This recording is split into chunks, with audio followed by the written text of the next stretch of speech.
సత్యమును జీవమును ఆధారము నీ వాక్యము నా త్రోవకు.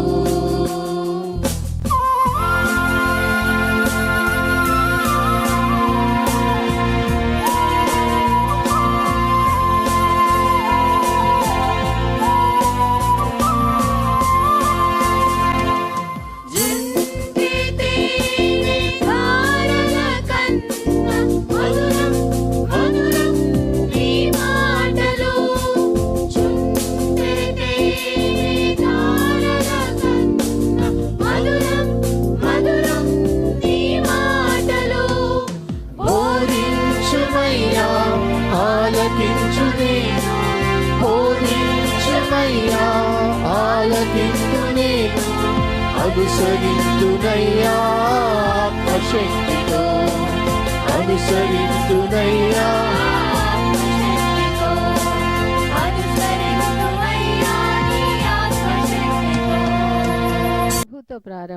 ప్రభుతో ప్రారంభం అనే ఆధ్యాత్మిక అనుదిన ప్రార్థనా కార్యక్రమానికి ప్రేమతో మిమ్మల్ని ఆహ్వానిస్తూ ఉన్నాం. మన జీవితానికి ఆదియు ఆధారమునైనటువంటి ఆ దేవుణ్ణి మొదట మరణించుకున్నట్లయితే ఆ దినమంతయు ఆయన కృపాక్షేమములే మన వెంట వచ్చును. మొదట అవేకునే లేవగానే మరి నీతిసూరుడైనటువంటి ఆయనని చూద్దాం, ఆయన మనలనైన స్వరాన్ని మనం విందాం. మన జీవిత కాలం అంతయు ఆయన ఆశీర్వాదములు దీవెనలు మన మీద కుమ్మరించును. యెషయి 65:24 మనం చూసినట్లయితే వారికి ఈలాగున జరుగును, వారు వేడుకొనుక మునుపు నేను ఉత్తరం ఇచ్చేదను, వారి మనవి చేయుచుండగా నేను ఆలకించెదను. మనవి చేయుచుండగానే ఆయన మన మనవిని ఆలకిస్తున్నాడు. కాబట్టి మరి ప్రతి దినము కూడా ఈ యొక్క అనుదిన ఆధ్యాత్మిక కార్యక్రమంలో మనం పాల్గొన్నట్లయితే మన జీవిత కాలం అంతయు కూడా ఆయన మేలులను మనం పొందుకోగలము. ఆ నిత్యరాజ్యంలో వారసులుగా మనము జీవించగలం. రండి, ప్రభుతో ప్రారంభ కార్యక్రమంలో పాల్గొనండి, ఆత్మీయ మేలులు పొందండి. దేవుడు